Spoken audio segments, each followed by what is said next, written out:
Di video kali ini saya akan menjelaskan kepada kalian mengenai data dalam aplikasi SIG. Kemarin jenisnya kita bagi menjadi dua, yaitu data spasial dan data non-spasial. Data spasial merupakan sebuah data yang berorientasi geografis dan memiliki sistem koordinat tertentu sebagai dasar referensinya. Ini menurut Nuarsa IW tahun 2005. Sedangkan untuk data non-spasial yaitu merupakan data berbentuk tabel di mana tabel tersebut berisi informasi-informasi yang dimiliki oleh objek dalam data spasial. Sebenarnya tidak hanya tabel saja, tapi juga ada grafik, ada pengukuran, itu juga termasuk data non-spasial. Nah, sekarang kita akan membahas tugas yang kemarin kita buat tentang data spasial dan data non-spasial. Jadi saya akan menjelaskan tentang tugas minggu kemarin yang Ibu berikan kepada kalian. Jadi ini tabel identifikasi data spasial dan non-spasial. Ini ada beberapa data citra dan data, ada foto udara, ada grafik, seperti itu ya. Kalian disuruh untuk membedakan mana yang identifikasikan, mana yang data spasial dan non-spasial. Untuk yang pertama yaitu citra Landsat 8 di sini. Ini citra Landsat 8 ya. Ini termasuk dalam data spasial. Terus untuk citra QuickBird di sini juga masuk dalam data spasial. Untuk citra ALOS masuk ke data spasial.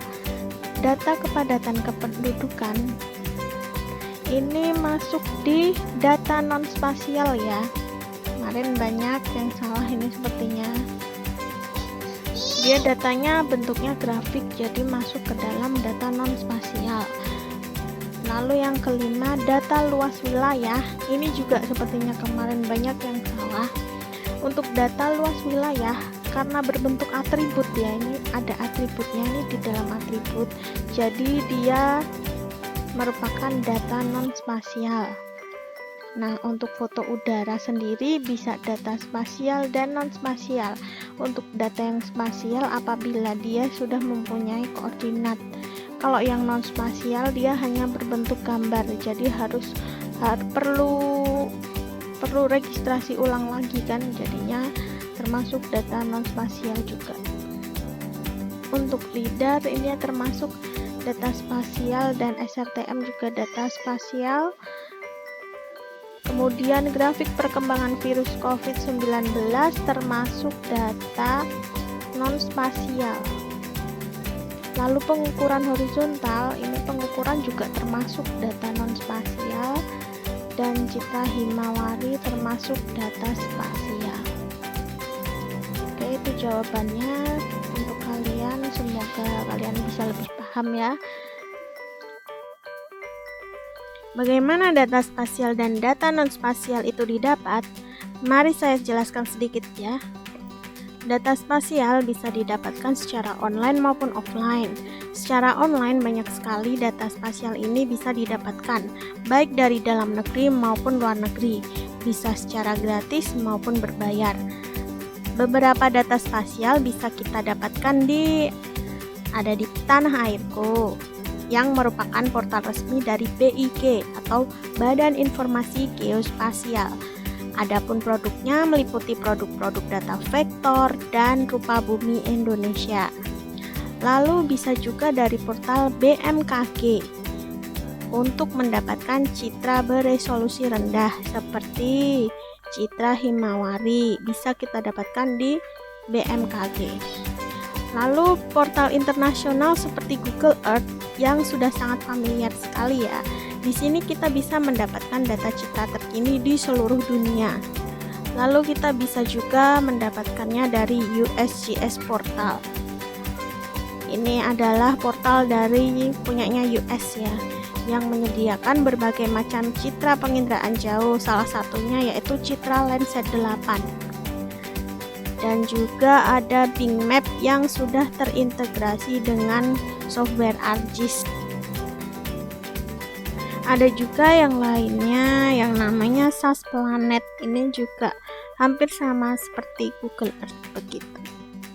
Sama halnya dengan data spasial, data non-spasial ini bisa kita dapatkan di beberapa instansi negara juga, seperti Badan Pusat Statistik yang menyajikan banyak data-data statistik seperti jumlah penduduk, kepadatan penduduk, dan lain sebagainya.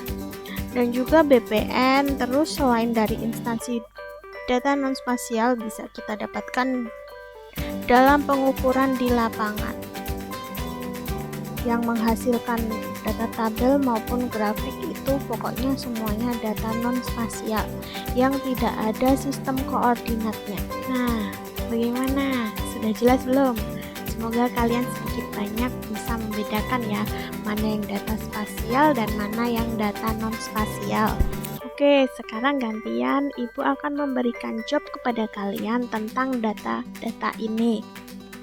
Nah, jobnya adalah saya minta kalian untuk mengambil satu contoh data spasial yang ada di salah satu sumber yang sudah saya jelaskan tadi. Itu satu saja, dan data non-spasial di salah satu sumber juga yang saya sebutkan tadi. Nah, kalian tulis atau ketik langkah kerjanya, boleh disertai dengan print screen atau screenshot dan hasil data yang didapatkannya. Itu hasilnya yang dikirim di email aniska.smkn2yk@gmail.com. Subjeknya seperti yang saya tulis di sini harus sama ya. Nanti kalau tidak akan saya cek. Lalu batas pengumpulannya hari Minggu 17 Januari tahun 2021. Selamat mengerjakan, tetap semangat, jaga kesehatan.